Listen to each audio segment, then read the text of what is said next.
Question number 101, that is अक्टूबर 2020 में केंद्रीय पर्यावरण मंत्री प्रकाश जावड़ेकर के अनुसार इस वर्ष भारत के किन राज्यों अथवा केंद्र शासित प्रदेशों में पूषा डिकम्पोजर को ट्रायल के तहत प्रारंभ किया जाएगा? पूषा डिकम्पोजर को गाइस, इसका जो करेक्ट आंसर होगा वह होगा उत्तर प्रदेश, पंजाब तथा हरियाणा और दिल्ली यूटी, दैट इज उपयुक्त सभी option D is correct answer. तो पूषा डिकम्पोजर का ट्रायल के रूप में प्रारंभ जो किया गया है, इसकी जो उद्घोषणा करता रहे वो प्रकाश जावड़ेकर, जो कि केंद्रीय पर्यावरण मंत्री हैं। विकास किया है इसका किसने? तो पूषा डिकम्पोजर को जो डेवलप किया है वह ICAR पूषा इंस्टीट्यूट ने किया है।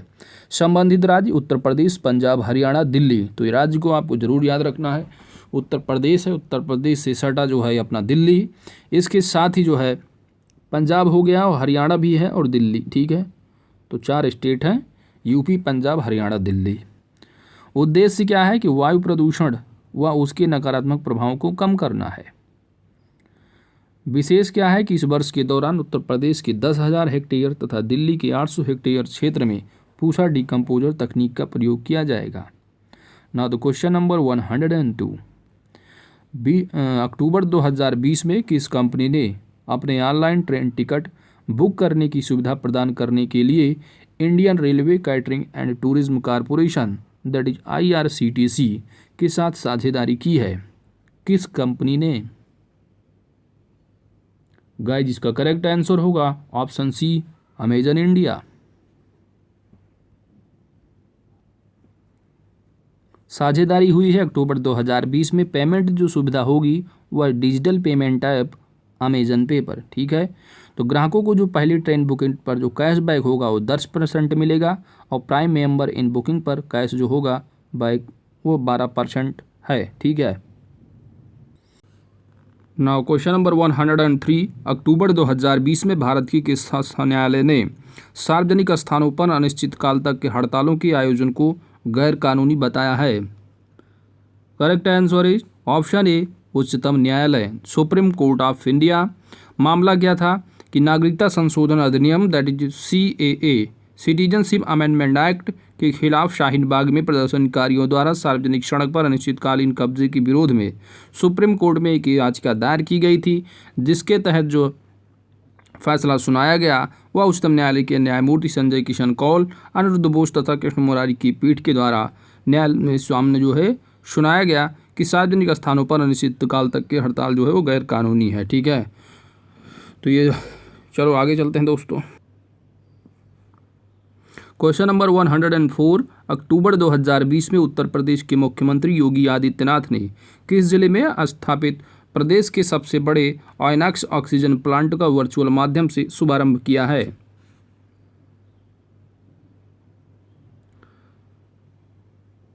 ये सबसे बड़े आइनॉक्स प्लांट का उद्घाटन किया गया है, तो यह जो है गाजियाबाद में, ठीक है, गाजियाबाद में, ठीक है, जो कि मोदी नगर में। तो मोदी नगर गाजियाबाद में इसका उद्घाटन किया गया है। तो आपको याद रखना बस स्थान ही, ठीक है, स्थान इसमें इंपॉर्टेंट है कि सबसे बड़ा जो आइनॉक्स ऑक्सीजन प्लांट जो शुभारंभ किया वो कहाँ? तो ये मोदी नगर गाजियाबाद, ठीक है। प्लांट की जो कुल क्षमता होगी वो 150 टन प्रतिदिन लिक्विड मेडिकल ऑक्सीजन उत्पादित करने की। प्लांट की जो भंडार क्षमता होगी वह 1000 मीट्रिक टन लिक्विड ऑक्सीजन की। बाय द वे, कोरोना काल में आप देख रहे हैं ऑक्सीजन की जो है कितनी डिमांड है, ठीक है, और कितनी क्या हो रहा है प्रदेश में आप समझ रहे हैं। तो आइए चलते हैं। आपको इतना याद रखना है कि जो ऑक्सीजन प्लांट की जो बात की गई है सबसे बड़े, वो है मोदी नगर गाजियाबाद में, that's it. Now the question number 105, अक्टूबर 2020 में मंत्रिमंडल की नियुक्ति समिति ने जे वेंकटरामू को कितनी अवधि के लिए इंडिया पोस्ट पेमेंट बैंक के प्रबंध निदेशक और कार्यकारी निदेशक CEO, ठीक है, मुख्य कार्यकारी अधिकारी, चीफ एग्जीक्यूटिव ऑफिसर के रूप में जो नियुक्त किया गया है, वे कितने वर्ष के लिए नियुक्त किया गया है आपको बताना है। तो जे वेंकटरामू को जो नियुक्त किया गया है इंडिया पोस्ट पेमेंट बैंक के जो है MD और CEO के रूप में, वो 3 वर्ष के लिए, ठीक है। Option C is correct answer. Question number 106 है कि अक्टूबर 2020 में भारत सरकार की जनजातीय कार्य मंत्रालय के द्वारा टेक फॉर ट्राइबल्स, ठीक है, तो इसका जो शुभारंभ किया गया है इस पहल का, वो किस संस्थान के द्वारा संचालित किया जाएगा। तो आपको याद रखना है कि जनजातीय कार्य मंत्रालय के द्वारा टेक फॉर ट्राइबल्स को जो है पहल का शुभारंभ किया गया है और यह जो संचालित किया जाएगा वह तीनों संस्थाओं के द्वारा संयुक्त रूप से ट्राइफेड, IIT कानपुर और छत्तीसगढ़ लघु वन उपज फेडरेशन।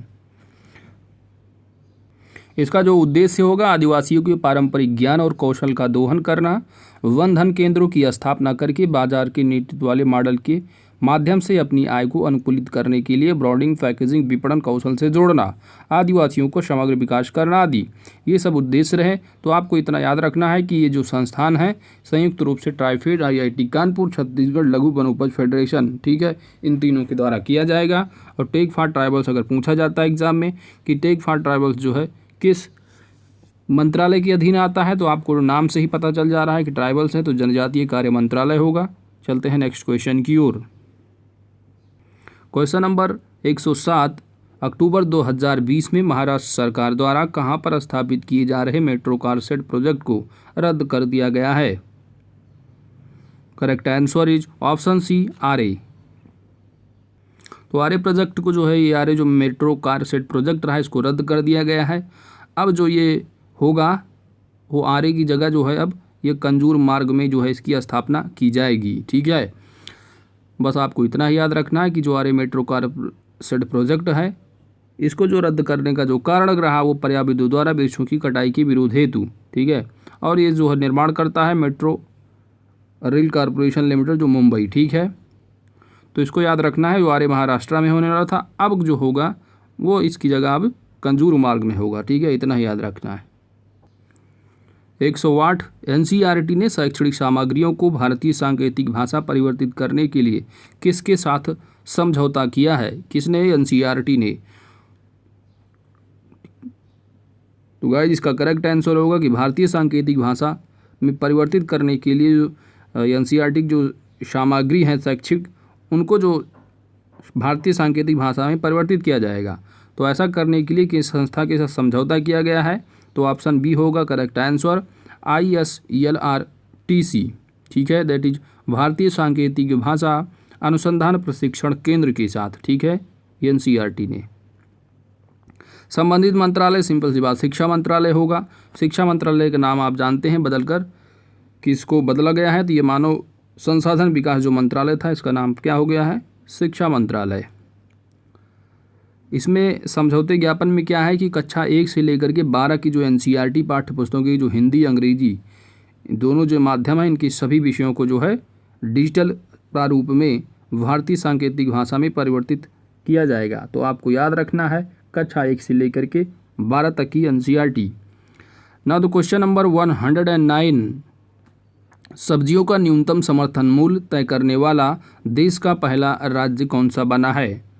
तो ये काफ़ी प्रचलित क्वेश्चन है, इम्पॉर्टेंट भी है, तो आपको याद रखना है वह है केरल, ठीक है। केरल में अभी चुनाव हुआ है, कल आज है 3 मई, कल था 2 मई। 2 मई का रिजल्ट आ गया है। केरल में जो गवर्नमेंट थी प्रेजेंट में वही जो है फिर से रिपीट हो रही है वहाँ पर, ठीक है, जो कि लेफ्ट की गवर्नमेंट, जो कि वहाँ की जो CM है वो है पिनराई विजयन जो कि मुख्यमंत्री केरल, ठीक है।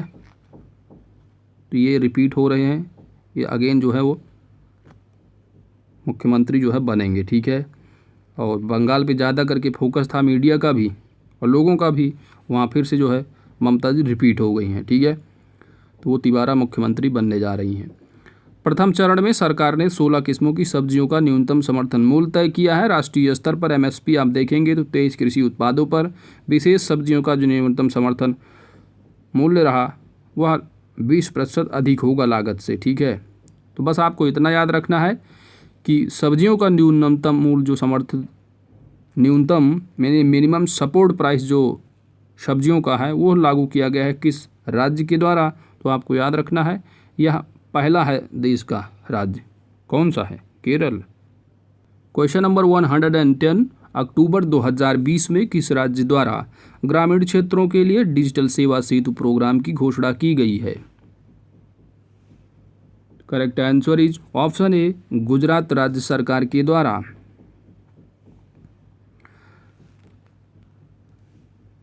इसमें क्या होगा कि ग्राम पंचायतों को जोड़ने की पहल होगी फाइबर नेटवर्क के माध्यम से, that is Bharat net project के तहत। उद्देश्य का कार्यक्रम है कि कार्यक्रम के तहत गुजरात के गांवों को 100 Mbps ऑप्टिकल फाइबर नेटवर्क से जोड़ा जाएगा। कार्यक्रम के तहत नागरिक विविध सार्वजनिक सेवाओं का लाभ पंचायत स्तर प्राप्त करने के सक्षम होंगे। कार्यान्वयन क्या होगा कि प्रथम चरण की शुरुआत 8 अक्टूबर 2020 को हुई, जिसके तहत भी 2000 ग्राम पंचायतों को कवर किया गया। जनसंपर्क सेवाएं प्रदत्त ग्राम पंचायत स्तर पर 20 प्रकार की लगभग, ठीक है। तो इसको इसलिए रीड कर रहे हैं, कभी कभी स्टेटमेंट देखिए पूछ लेते हैं, ठीक है। तो खासकर ये जो है गुजरात स्टेट से संबंधित है, अगर यूपी से होगा तो ज़्यादा डिटेल में पूछ लेंगे। तो ये गुजरात स्टेट से है। आपको इतना याद रखना कि डिजिटल जो सेवा सेतु प्रोग्राम है वह गुजरात राज्य से संबंधित है, ठीक है। इसमें क्या है आप सरसरी निगाह से एक बार देख सकते हैं, बाकी कुछ खास इंपॉर्टेंट नहीं। यूपी के अगर होता तो यूपीपीसीएस या आरओ के लिए इंपॉर्टेंट तथ्य जो है वो कथन दे करके पूछ सकते थे 2-3, ठीक है। तो बस इतना याद रखना, ये गुजरात से संबंधित है digital Seva Setu program. Now the question number 111। October 2020 में प्रधानमंत्री नरेंद्र मोदी ने वीडियो कॉन्फ्रेंस के माध्यम से राजमाता विजयाराजे सिंधिया के जन्मशती समारोह के समापन के उपलक्ष्य में कितनी राशि का विशेष स्मारक सिक्का जारी किया है? Correct answer is option B 100 रुपये का, ठीक है। यानी 100 रुपये का जो है स्मारक सिक्का जारी किया गया है राजमाता राजी विजयाराजे सिंधिया के जन्मशती समारोह के समापन के उपलक्ष्य में। जारीकर्ता प्रधानमंत्री नरेंद्र मोदी, ठीक है। इनका जो जन्म हुआ था राजमाता विजयाराजे सिंधिया का, ये जन्म हुआ था 12 अक्टूबर 1919 को सागर मध्य प्रदेश में। संबंधित जो राजघराना है वो ग्वालियर से हैं, ठीक है। ये लोकसभा के लिए 7 बार निर्वाचित भी रहीं, 57 में, 62 में, 71, 89, 91, 96 और 98 में। राज्यसभा सदस्य भी रही ये 2 बार, ठीक है। तो बस आपको इतना याद रखना है दोस्त कि जो है वो कितने रुपए का सिक्का जारी किया गया है, तो 100 रुपये का, ठीक है। Question number 112।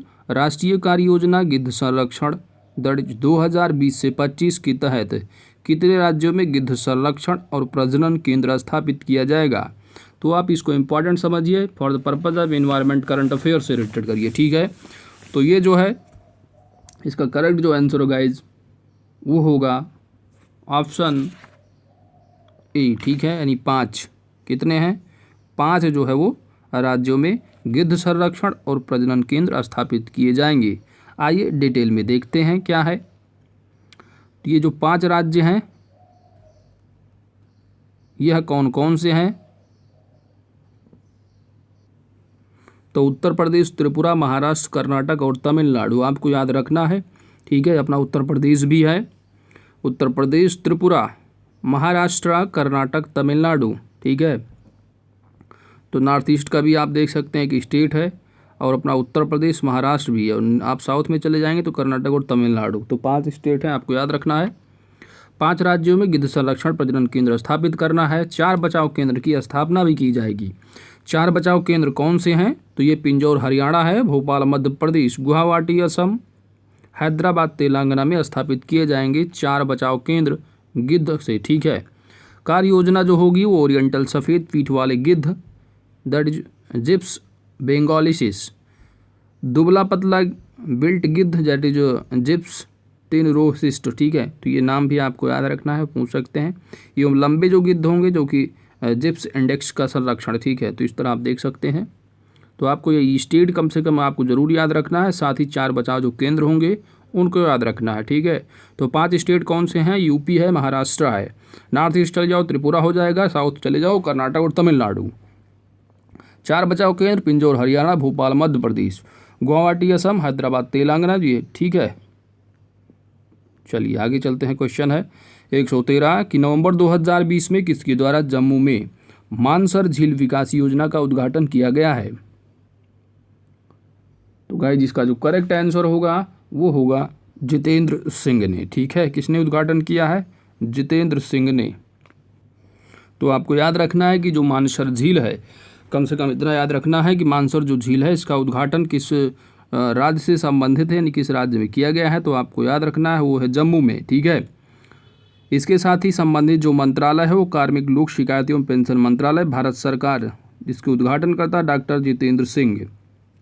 ठीक है, तो इसमें इम्पॉर्टेंट क्या है कि अन्य तथ्य है कि इस योजना के निर्माण से मानस क्षेत्र में प्रतिवर्ष पर्यटकों की जो संख्या होगी वो मौजूदा 10 लाख से बढ़कर 20 लाख हो जाएगी। इस परियोजना में 1.15 करोड़ मानव रोजगार सृजित होंगे। प्रतिवर्ष 800 करोड़ रुपए से अधिक आय की प्राप्ति होगी।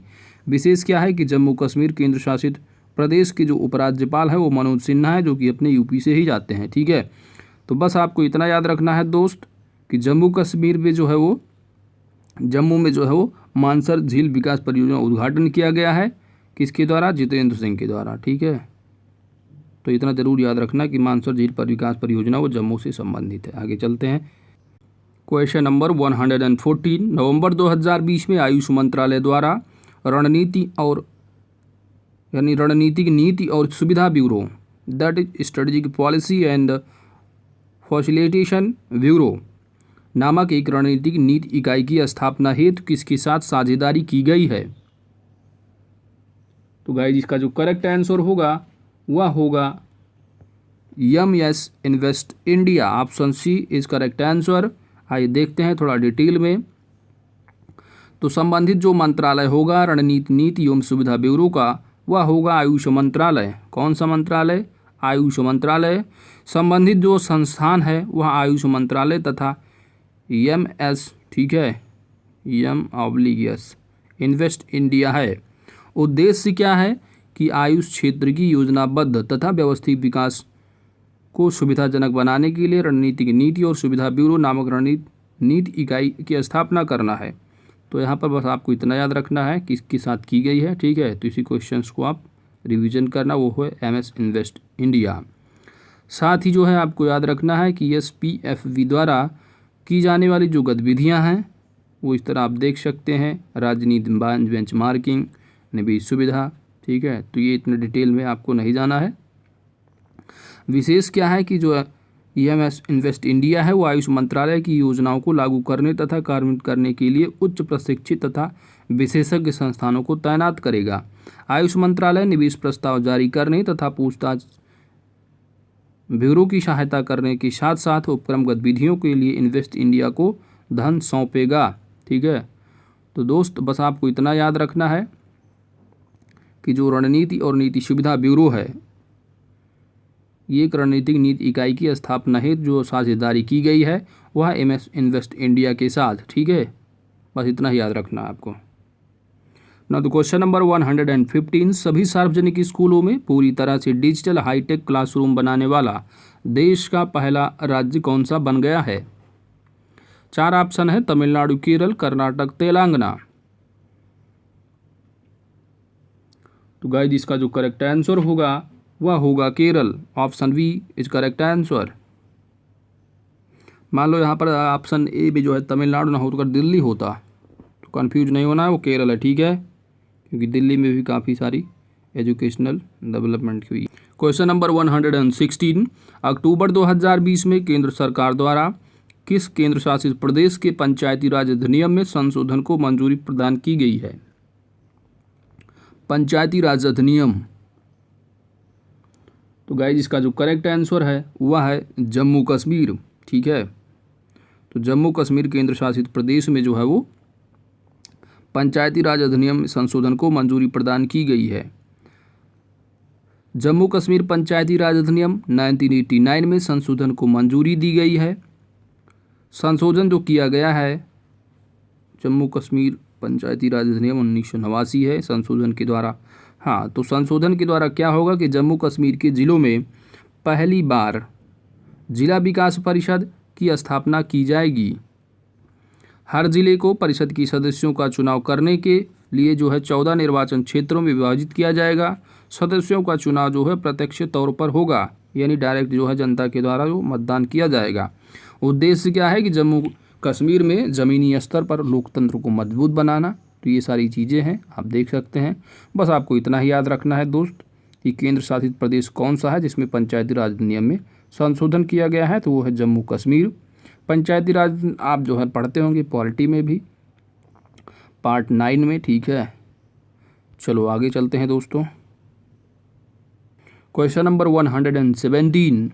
अक्टूबर 2020 में प्रधानमंत्री नरेंद्र मोदी ने किस राज्य में समन्वित विकास कार्यक्रम के तहत आरोग्य वन, आरोग्य कुटीर, एकता मॉल और बाल पोषण पार्क का उद्घाटन किया है? तो गाइस इसका जो करेक्ट आंसर है वह है ऑप्शन बी, गुजरात। आइए थोड़ा डिटेल में देख लेते हैं कि उद्घाटित जो परियोजनाएं रहीं वो आरोग्य वन, आरोग्य, ठीक है। तो आरोग्य वन क्या है? तो यह जो है एक वन जो है 17 एकड़ क्षेत्र में फैला है और यहाँ पर 380 विभिन्न प्रजातियों के 5 लाख वृक्ष हैं। आरोग्य कुटीर यह एक पारंपरिक उपचार सुविधा वेलनेस सेंटर है जिसमें आयुर्वेद, सिद्ध, योग एवं पंचकर्म आधारित स्वास्थ्य सुविधाएं उपलब्ध होंगी। इसके साथ ही एकता मॉल की अगर बात की जाए तो एकता मॉल में जो है यह 35,000 वर्ग फीट क्षेत्र में फैला है और इसमें विभिन्न प्रकार के हस्तशिल्पों और पारंपरिक वस्तुओं की विस्तृत श्रृंखला है। बाल पोषण पार्क की अगर बात की जाए तो यह विश्व का अब तक का सबसे पहला तकनीकोन्मुखी जो है बाल पोषण पार्क है। तो आपको याद रखना है कि विश्व का अब तक का सबसे पहला जो तकनीकी उन्मुखी बाल पोषण पार्क है वो भी दैट इज बाल पोषण पार्क है जो कि गुजरात में है, ठीक है। तो आपको इतना याद रखना है यहाँ पर दोस्त कि जो आरोग्य वन है, आरोग्य कुटीर और एकता मॉल और बाल पोषण पार्क का जो उद्घाटन किया गया है वह किस राज्य से संबंधित है, जो कि नरेंद्र मोदी ने उद्घाटन किया है, तो गुजरात राज्य से संबंधित है, ठीक है। इतना ही याद रखना है आपको, दैट्स इट। क्वेश्चन नंबर 118, 26 अक्टूबर 2020 को प्रधानमंत्री नरेंद्र मोदी द्वारा इंडिया एनर्जी फोरम, क्या है? इंडिया एनर्जी फोरम का उद्घाटन किया है। इस कार्यक्रम का आयोजन किसके द्वारा किया गया है? तो दोस्त इंपॉर्टेंट क्वेश्चन है, आपको याद रखना है। इसका जो करेक्ट आंसर होगा गाइज वो होगा नीति आयोग प्लस पेट्रोलियम एवं प्राकृतिक gas, that is option D is correct answer. India energy forum का उद्घाटन नरेंद्र मोदी के द्वारा 26 अक्टूबर 2020 को किया गया। आयोजनकर्ता नीति आयोग तथा पेट्रोलियम एवं प्राकृतिक गैस मंत्रालय, ठीक है। इंपॉर्टेंट पॉइंट है। तो थीम क्या रही ये भी मोस्ट इंपॉर्टेंट है कि बदलती दुनिया में भारत का ऊर्जा भविष्य, that is India's energy future in a world of change. संस्करण जो रहा चौथा इंपॉर्टेंट नहीं है, बस आपको याद रखना है कि इंडिया एनर्जी फोरम का उद्घाटन प्रधानमंत्री नरेंद्र मोदी के द्वारा किया गया। आयोजन जो करता रहा वो नीति आयोग प्लस पेट्रोलियम प्राकृतिक गैस मंत्रालय। साथ ही आपको थीम बहुत ज़रूरी है, याद रखना है, बदलती दुनिया में भारत का ऊर्जा भविष्य, दैट्स इट। क्वेश्चन नंबर 119, अक्टूबर 2020 में कौन से शैक्षणिक संस्थान ने कक्षा 10 तथा 12 के छात्रों को डिजिटल शैक्षणिक डॉक्यूमेंट को डाउनलोड करने में सक्षम बनाने के लिए that is facial recognition system को प्रारंभ किया गया है? तो गाइज इसका करेक्ट आंसर होगा ऑप्शन ए, केंद्रीय माध्यमिक शिक्षा बोर्ड, CBSE। तो CBSE द्वारा फेशियल रिकॉग्निशन सिस्टम का प्रारंभ 22 अक्टूबर 2020 से किया गया है। किनके लिए? तो कक्षा 10 व 12 के छात्रों के लिए। उद्देश्य क्या है कि छात्रों को डिजिटल शैक्षणिक डॉक्यूमेंट को जो है डाउनलोड करने में सक्षम बनाना है, ठीक है। अन्य तथ्य क्या है कि यह कंप्यूटर एप्लीकेशन डेटाबेस में पहले से संग्रहित डिजिटल छवि को मानव चेहरे से मिलाता है। छात्र की एक लाइव छवि बोर्ड के डेटाबेस में संग्रहित CBSE प्रवेश पत्र पर फोटो के साथ मिलान के बाद प्रमाण पत्र को छात्र के ईमेल पर भेजा जाएगा।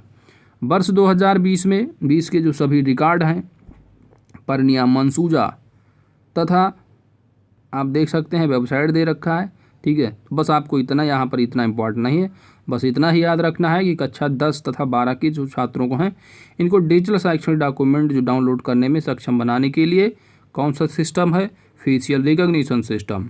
इसको जो प्रारंभ किया गया है वह जो है कौन सा बोर्ड है? दैट इज CBSE बोर्ड, ठीक है। इतना ही याद रखना आपको। क्वेश्चन नंबर 120, अक्टूबर 2020 में केंद्रीय संस्कृति और पर्यटन राज्य मंत्री प्रहलाद सिंह पटेल ने वर्चुअल तरीके से लाइफ इन मिनिएचर, क्या है? लाइफ इन मिनिएचर परियोजना की शुरुआत की है। तो यह राष्ट्रीय संग्रहालय और विकास किसकी जो है वो संयुक्त परियोजना है। तो वर्चुअल तरीके से जो परियोजना का नाम क्या है? लाइफ इन मिनिएचर, ठीक है। तो यह जो है राष्ट्रीय संग्रहालय प्लस किसकी संयुक्त परियोजना आपको बताना है। तो राष्ट्रीय संग्रहालय प्लस जो है गूगल आर्ट्स एंड कल्चर की संयुक्त रूप से ये परियोजना है, ऑप्शन डी करेक्ट आंसर।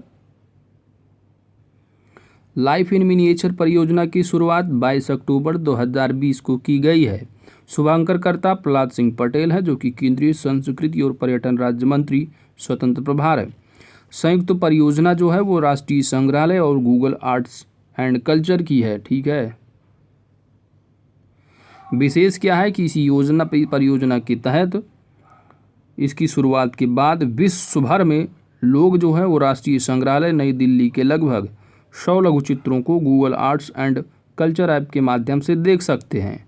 लघु चित्रों के संग्रह में जो शामिल होंगे वो रामायण होगी, रॉयल गाथा, पहाड़ी शैली के चित्र इत्यादि।